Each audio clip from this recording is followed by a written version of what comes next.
भाभी भाभी कहाँ मर गई हो, यह कहकर एक जोरदार चांटा अतुल ने मीना के गालों पर जड़ दिया।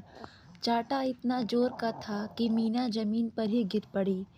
तभी घर के सभी लोग वहां हो रहे शोर को सुनकर बाहर आ गए। मीना, क्या हुआ अतुल? क्या गलती हो गई मुझसे? मैंने आपसे कहा था ना कि मुझे आज अपने कॉलेज की पार्टी में जाना है। मेरे कपड़े प्रेस करके रखना, पर आपने नहीं किया। पूरा दिन बस घर में घूमना और खाना और काम ही क्या है आपका? भैया तो चले गए और इस जंजाल को हमारे गले बांध गए। मीना, अभी कर देती हूँ अतुल। माँ जी की तबीयत अचानक बिगड़ गई थी, इसलिए भूल गई थी। राधा जी, हाँ, जैसे पता नहीं पूरे दिन मेरी ही सेवा की तूने। साफ साफ क्यों नहीं कहती कि खाकर सो रही थी इसलिए भूल गई। पूरा दिन तो बस यही काम है तेरा। पहले काम ना करना, फिर बहाना, और सारा दिन चरना। कितने छोटे थे अतुल और रजनी जब मीना इस घर में ब्याह कर आई थी।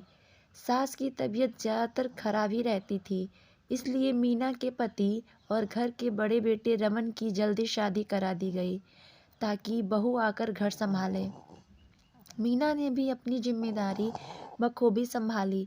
अपने देवर और ननद को अपने बच्चों जैसा प्यार दिया और सेवा की। पर आज वही देवर अपनी माँ जैसी भाभी पर हाथ उठाने से पहले एक बार भी नहीं सोचता। किसी को उसका समर्पण याद नहीं। लगभग 7 साल पहले रमन की एक बीमारी से मृत्यु हो गई और तभी से मीना बस इस घर की एक नौकरानी मात्र ही बनकर रह गई। एक बेटी है जिसे अपनी माँ से ज़्यादा दादी की परवाह है। कुल मिलाकर आप कह सकते हैं बड़ी दुखियारी है बेचारी मीना। पूरे दिन घर घर का काम करती, देवर ननद सास और बेटी की फरमाइश पूरी करती और एक कोने में चुपचाप सो जाती। अपने इस परिस्थिति के साथ उसने समझौता कर लिया था।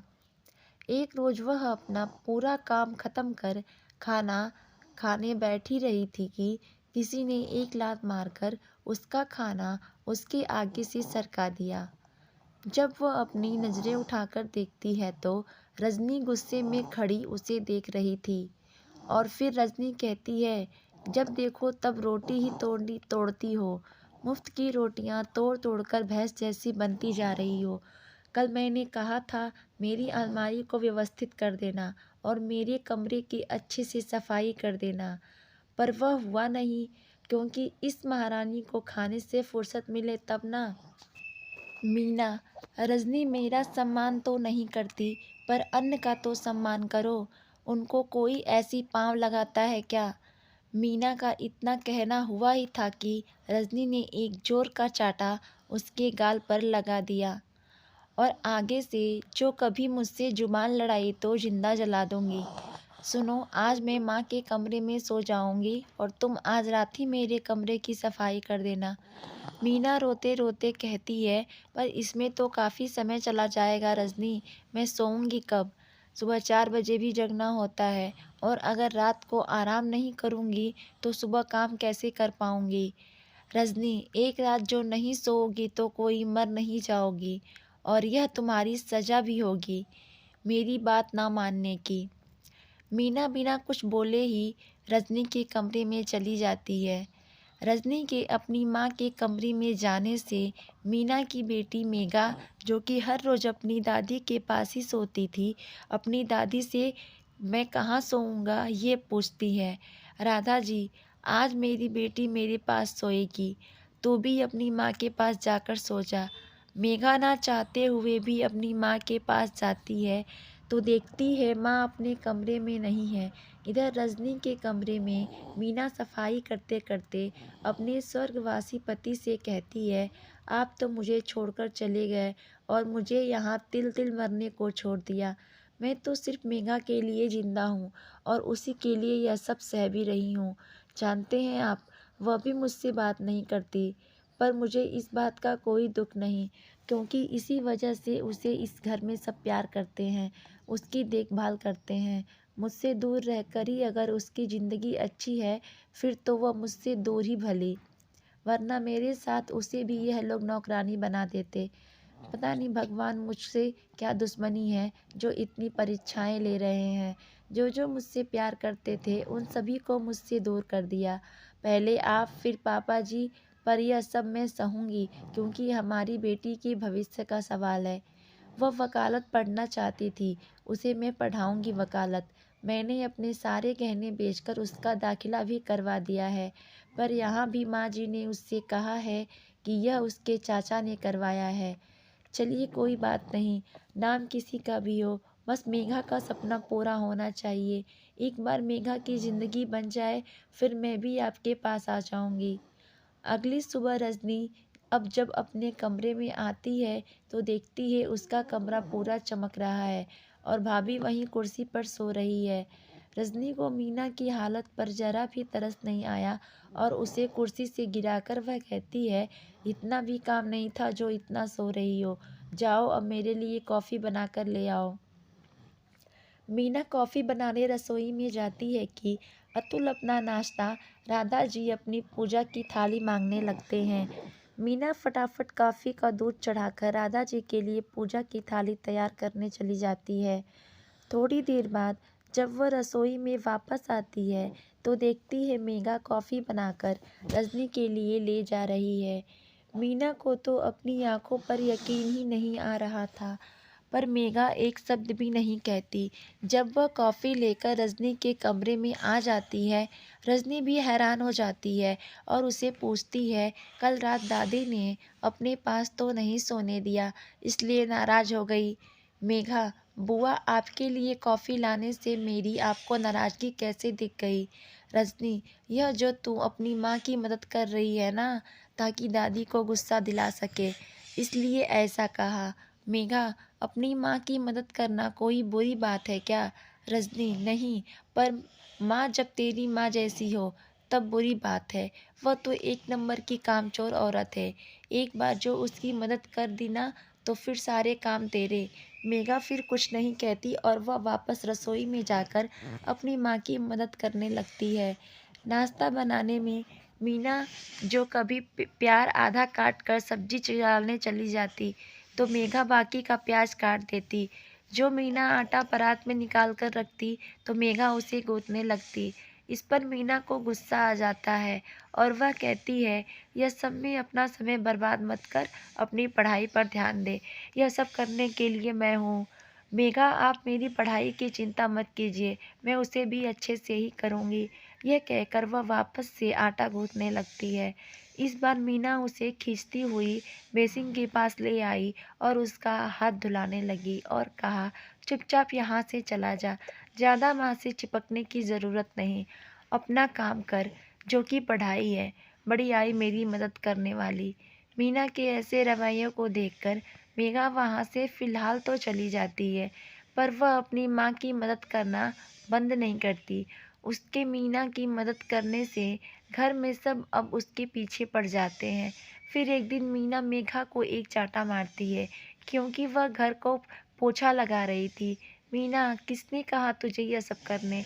अब जब मैं ही तुझसे दूर रहना चाहती हूँ तो तू क्यों मेरे पीछे पड़ी है? मेघा, क्योंकि मैं आपकी बेटी हूँ। मीना, पर मैं तुझे अपनी बेटी नहीं मानती, समझी? बड़ी आई मेरी बेटी बनने। आज के बाद से कभी मेरे पास भी मत भटकना। राधा जी, देखा मेघा, मैं न कहती थी कि यह ऐसी ही है, पर ना जाने तुझे अचानक क्या हो गया। आजा मेरी बच्ची, अपनी दादी के पास आजा। यह औरत किसी के प्यार के लायक ही नहीं है। फिर मेघा को उसकी दादी अपने कमरे में ले जाती है, पर मेघा फिर भी अपनी माँ के इर्द गिर्द ही घूमती है। मीना हैरान थी, आखिर इसे क्या हो गया है, कितना डांटा कल, पर फिर भी मेरे ही आजू बाजू घूम रही है। एक दिन मीना तेज बुखार के लिए ही काम किए जा रही थी। दोपहर को सबके खाने के बाद वह अपने कमरे में लेटती है। बुखार ज़्यादा होने के कारण वह सो जाती है। थोड़ी देर बाद उसके सर पर एक ठंडी छुअन का एहसास होता है, जिससे उसकी नींद खुल जाती है। तो वह देखती है मेघा बैठी है, उसे पानी की पट्टियाँ कर रही है। उसे अपने इतने करीब देखकर मीना तुरंत उठ बैठी और कहती है, तू क्या कर रही है यहाँ पर? किसने कहा तुझे ये सब करने के लिए? अरे मरूंगी नहीं मैं, और ना ही तेरी इस सेवा की भूखी हूँ। तुझे एक बार में बात समझ नहीं आती, जा यहाँ से। मेघा अब अपनी माँ को लिपट कर रोने लगती है। मेघा का रोना मीना के बाहरी कठोरता को पिघला रहा था, पर फिर भी वह खुद को मजबूत कर कहती है, यह सब क्या नाटक है मेघा। माँ मुझे माफ़ कर दो। इस घर पर आप पर हुए अत्याचार को मैं देखती रही, पर कभी आपका साथ नहीं दिया, क्योंकि जब से होश संभाला दादी, चाचू और बुआ को आपकी बुराई करते ही देखा है। दादी ने तो यह भी कहा है कि पापा को आपने ही मारा था और तभी से आप नफरत हो गई थी। मीरा, और आज वह नफरत कहाँ गई? ऐसा क्या देख लिया तुमने जो कि अपनी माँ पर प्यार आ गया? मेघा, उस दिन बुआ दादी के कमरे में सोने आई थी और इसलिए दादी ने मुझे आपके पास भेज दिया। मेरी इच्छा तो नहीं थी आपके पास सोने की, पर और कोई रास्ता भी नहीं था। पर जब मैं आपके कमरे में गई तो आप वहाँ नहीं थीं। आपको ढूंढते हुए मैं बुआ के कमरे में पहुँची, जहाँ आपकी सारी बातें मैंने सुन ली, जो आप पापा को याद कर कह रही थी। आप इतने अत्याचार इसलिए सह रही थी ताकि मैं खुश रहूं। सच ही कहते हैं लोग, माँ की कोई बराबरी नहीं कर सकता। आज मेघा की बात सुनकर मीना को ऐसा लगा मानो बरसों पुराना घाव सूख गया। उसकी अब टीस नहीं रही। मीना बेटा, मैं सिर्फ तेरी ही नहीं बल्कि कभी अतुल और रजनी की भी माँ हुआ करती थी। उनका लगाव अपनी माँ से भी ज़्यादा मुझसे था। उनको स्कूल के लिए तैयार करना, खाना खिलाना सब मैं ही करती थी। यहाँ तक कि उनके बीमार पड़ने पर मेरी नींद खत्म हो जाती थी। पर आज देखो, जब चाहे तब मुझे जानवरों की तरह पीट देते हैं बेटा। यह सब मैं तेरे लिए ही सह रही हूँ, इसलिए तू अब मेरी मेहनत पर पानी मत फेर। मेरे साथ तेरा रिश्ता तुझे भी मेरी जैसी बना देगा, इसलिए पहले जैसी रहती थी अब भी वैसे ही रहना। मैं अपने ऊपर अत्याचार को सह लेती हूँ, पर तेरे ऊपर अत्याचार सह नहीं पाऊँगी। मेघा, माँ अब आप चिंता मत कीजिए। जो मैंने भी इनको इनकी ज़ुबान से सबक नहीं सिखाया तो कहना। मीना बेटा, यह सब मत कर, सिर्फ अपनी पढ़ाई पर ध्यान दे। तेरे वकालत का आखिरी साल चल रहा है, इसे यूं बर्बाद मत कर। मेघा कुछ नहीं कहती और वहाँ से चली जाती है। समय बीतता गया और माँ बेटी चुप चुप कर अपने रिश्ते को मजबूत बनाते रहे। एक दिन में मेघा आकर मीना से कहती है, माँ मैंने वकालत पास कर ली और एक खुशी की बात बताऊँ? मीना, रुक अभी रुक, रात को बताना। इतने में रजनी आकर कहती है, देखो माँ, मैं ना कहती थी यह माँ बेटी ज़रूर कुछ खिचड़ी पका रहे हैं और इन्हें लगता है यह हमें उल्लू बना देंगे। राधा जी, आखिर चुड़ैल की बेटी इंसान कैसे बनेगी? अच्छा हुआ, अब से यह भी अपनी माँ की तरह ही यहाँ काम करेगी। मेघा, दादी आपने क्या कहा? चुड़ैल की बेटी? चुड़ैल? उस हिसाब से तो आप चुड़ैल की दादी हुई और अब से माँ की जगह इस घर में काम करेंगे आप लोग और मम्मी। इनके साथ कोई नरमी मत बरतना और जो यह काम करने में आनाकानी करें तो देना एक जोर का चाटा, जैसे यह आपको देते आए हैं। मीना, मेघा यह सब क्या बोले जा रही है? बड़े छोटों का कुछ तो लिहाज कर। अतुल, लिहाज खुद इसके कान भरकर अब नाटक कर रही है। आपको तो मैं अभी बताता हूँ। मेघा, खबरदार चाचू, जो माँ को हाथ भी लगाया, वरना अंजाम बहुत बुरा होगा। अतुल, छोटी सी लड़की अपने चाचा को धमकाएगी? रुक जा, आज तुझे भी बताता हूँ।